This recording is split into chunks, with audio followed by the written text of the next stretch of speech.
দেখুন, প্রথমেই সেই ছবি আপনাদের সামনে রাখবো। আরজি করের মতো সরকারি হাসপাতালে আবার যে ভয়ঙ্কর অভিযোগ সামনে এসেছে, লিফটে আটকে যুবকের মর্মান্তিক মৃত্যু। একেবারে আরজি কর মেডিকেল কলেজ হাসপাতালে লিফটে আটকে মৃত্যু হয়েছে অরূপ বন্দ্যোপাধ্যায়ের। 1 ঘন্টা তিনি লিফটে আটকে ছিলেন বলে অভিযোগ করা হয়েছে। তার পরিবারের তরফ থেকে তিনি চিৎকার করেছিলেন, কিন্তু সেখানেই মর্মান্তিক মৃত্যু হয়।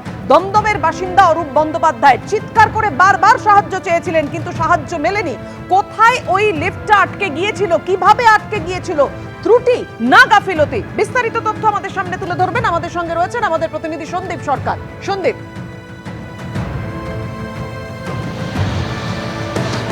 দেখো, যে ট্রমা কেয়ার ভবনে এই ঘটনাটি ঘটেছে, সেই ট্রমা কেয়ার ভবনের দোতলাতে রয়েছে অস্ত্রোপচারের জায়গা, ওটি।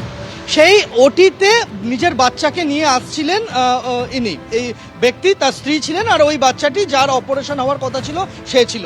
তারা ছিলেন কোথায়? তারা ছিলেন 5 তলায়। তাদের আসতে হতো কোথায়? দোতলায়। দোতলাতে ওটি রয়েছে। তো 5 তলা থেকে দোতলায় তারা নামবেন, তার জন্য তারা 5 তলা থেকে লিফটে উঠেছিলেন। এখন লিফট দোতলাতে এসে থামার পরিবর্তে তারা আটকা পড়ে গেলেন লিফটের মধ্যে। এবার লিফটের মধ্যে যে সমস্যা হয়েছে, যান্ত্রিক ত্রুটি, লিফটের যা সমস্যা তা তো হয়েইছে, তারা বেরোতে পারেননি। অর্থাৎ তারা 5 তলা থেকে দোতলায় নামতে পারেননি। তাদেরকে নিয়ে ওই দীর্ঘ সময় আটকে থাকাকালীন তাদেরকে নিয়ে 5 তলা থেকে লিফট সরাসরি চলে আসে বেসমেন্টে, অর্থাৎ একেবারে নিচে।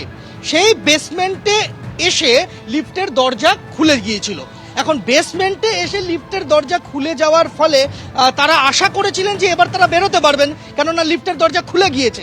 কিন্তু এই মুহূর্তে টিভি স্ক্রিনে যে ছবিটা চলছে তাতে তুমি দেখতে পাবে যে লিফট বেসমেন্টে এলেও, বেসমেন্টে এসে লিফটের দরজা খুলে গেলেও সেই লিফটের দরজার সামনে রয়েছে একটা লোহার গ্রিল, লোহার জাল দেওয়া গ্রিল, তাতে একটা তালা লাগানো রয়েছে। যে তালাটা সেই সময় আটকানো ছিল, যে এই যে আমরা বারবার শুনছি যে বারবার বলা হচ্ছে যে এর চাবি কার কাছে আছে, কোন চাবি, কোন গ্রিলের চাবির কথা বলা হচ্ছে, এই সেই গ্রিল, এই সেই বেসমেন্ট যেখানে লিফট এসে পড়েছিল। লিফটের দরজা খুলে গিয়েছিল, কিন্তু তারপরেও ওই 3 জন বেরিয়ে আসতে পারেননি। তার কারণ লিফটের দরজা খুলে গেলেও তার সামনে রয়েছে লোহার গ্রিল। সেই গ্রিল তালা দেওয়া। কেন সেখানে গ্রিল রয়েছে? হাসপাতাল কর্তৃপক্ষের ব্যাখ্যা, ওই যে বেসমেন্টে রোগীদের যাওয়ার কথা নয়। বেসমেন্টে হাসপাতালের কিছু অত্যন্ত মূল্যবান যন্ত্রপাতি, জিনিসপত্র সেগুলো রাখা রয়েছে, বেশ কিছু দামি দামি মেশিন রাখা রয়েছে। আর যেহেতু ওখানে রোগীদের আসার কথা নয়, দামি যন্ত্রপাতি রাখা রয়েছে বেসমেন্টে, তাই লিফটে করে কেউ যাতে সরাসরি এসে বেসমেন্টে ঢুকে যেতে না পারে, তার জন্য ওখানে একটা গ্রিল তারা লাগিয়েছেন, যাতে তালা দেওয়া ছিল। সেই চাবিটা কার কাছে ছিল? তালা তো ছিল, চাবিও তো ছিল, সেই চাবিটা কার কাছে ছিল? তাকে যদি পাওয়া যেত, অথবা ওই তালাটা যদি সেই মুহূর্তে ভেঙে দেওয়া যেত যখন ওই লিফট বেসমেন্ট অব্দি এসে গিয়েছে, তাহলেই ওই 3 জনকে সে সময় বের করে নামা যেত। সেটা করা যায়নি। এবার কি হলো? ওই বেসমেন্টের গ্রিলটা খুললো না। ওই অবস্থায় ওই বেসমেন্টের গ্রিল না খোলার ফলে ওই অবস্থায় আবারও লিফটটা গেল চালু হয়ে। সে সময় ওই ভদ্রলোক তিনি আপ্রাণ চেষ্টা করেছিলেন, কেননা এতক্ষণ তিনি আটকা পড়ে রয়েছেন, লিফটের দরজাটা যাতে কোনোভাবে বন্ধ আর না হয়। স্বাভাবিক, অনেকক্ষণ আটকে থাকার পর দরজাটা খুলে গিয়েছে, সেটা যাতে আর বন্ধ না হয় সেই চেষ্টাটা তিনি করবেন, সেটাই তিনি করেছেন। তাতে তার শরীরের অল্প বিস্তর আঘাত লেগেছে বিভিন্ন জায়গায়। তার শরীরের ডান দিকে কিছু ইনজুরি আছে, যেটা চিকিৎসকেরা মনে করছেন এই আঘাতটা এসেছে ওই লিফটের দরজাটা তিনি আটকানোর চেষ্টা করছিলেন, তার সেই চেষ্টা করতে গিয়ে তিনি আহত হয়েছেন। এবার লিফটের দরজা আবার গেল বন্ধ হয়ে। এবার লিফটটা বেসমেন্ট থেকে উঠে এলো গ্রাউন্ড ফ্লোরে, অর্থাৎ 1 ধাপ ওপরে উঠে এলো। এই যে 1 ধাপ ওপরে উঠে এলো গ্রাউন্ড ফ্লোরে, সেখান থেকেই তাদেরকে পরবর্তীতে উদ্ধার করা হয়েছে। সেখান থেকেই তাকে অসুস্থ অবস্থায় ওই ব্যক্তিকে নিয়ে যাওয়া হয় এমার্জেন্সিতে। তারপর সেখানে তার মৃত্যু হয় এবং তার স্ত্রী এবং তার বাচ্চা তাদেরকে ওই গ্রাউন্ড ফ্লোর থেকে উদ্ধার করা হয়। আরেকটা ছবি যেখানে দেখতে পাবে এই মুহূর্তে কলকাতা পুলিশ রিবন দিয়ে আটকে দিয়েছে ওই জায়গা, ওই লিফটটাকে যাতে কেউ ব্যবহার না করেন।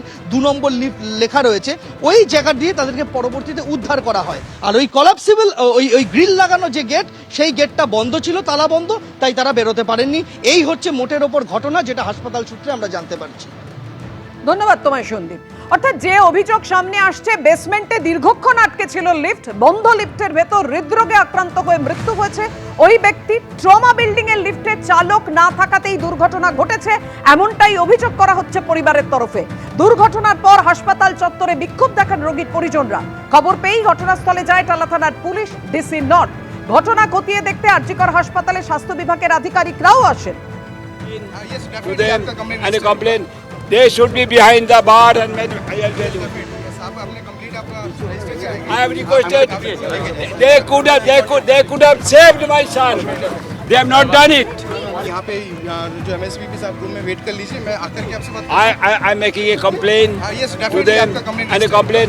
They should be behind the bar and I'll tell you. Yes, आप अपने complaint आपका register कराएंगे। I have requested. They could have saved my son. They have not done it.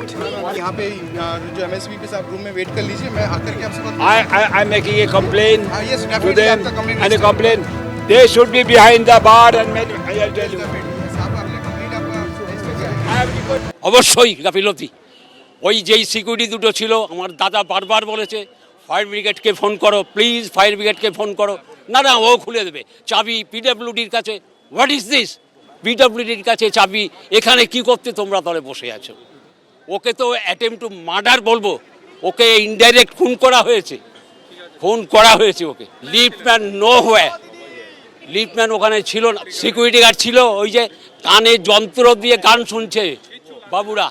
আমার দাদা বারবার বলেছে, পুলিশকে বলেছে ফায়ার ব্রিগেডকে ফোন করুন, এরকম আটকে গেছে। অবশ্যই 100%। এইবারে ঘটনা হচ্ছে যে তোমরা কি ফায়ার ব্রিগেডকে ফোন করতে পারলে না? বাচ্চাটার হাত ভেঙে গেছে, এখানে নিয়ে এসছে। আমার দাদার পয়সার অভাব নেই, আমি বললাম তো তুই কেন এখানে নিয়ে এলি? এটা অভিশপ্ত জায়গা, এটা একটা। হ্যাঁ হ্যাঁ হ্যাঁ, না কেউ না, নাথিং। হ্যাঁ অবশ্যই বেঁচে যেত, একটা জলজ্যান্ত ছেলে।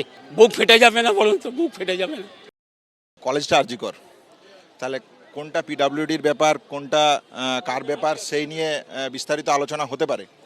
কিন্তু কলেজটা যেহেতু আরজিকর মেডিকেল কলেজ, এবং আমরা বারবার যে কথাটা তুলেছিলাম সেটা হচ্ছে যে আরজিকর মেডিকেল কলেজের স্বাস্থ্য ব্যবস্থার যে চিত্র, সেই চিত্রের একটা পরিষ্কার জায়গা তৈরি করা প্রয়োজন আছে বলে আমরা মনে করেছিলাম। সেই জায়গা থেকে আমরা বলেছিলাম যে এমার্জেন্সি বিল্ডিংয়ে এমার্জেন্সি যে পরিষেবা দেওয়ার জন্য যে জায়গা, সেটা ট্রমার ভিতরে পুরোটা সম্ভব নয়। তাহলে স্বাভাবিকভাবেই এটা এমার্জেন্সিতে শিফট করা উচিত বলে এই মত আমরা বারবার রেখেছি। আরডিএ এবং স্টুডেন্ট বডির পক্ষ থেকে, আমরা আন্দোলনকারী ছাত্রছাত্রীদের পক্ষ থেকেও সেই বক্তব্য রেখেছিলাম। কিন্তু দেখা যাচ্ছে যে 11 মাস অতিবাহিত হওয়ার পরও এমার্জেন্সি পরিষেবা খুলছে না।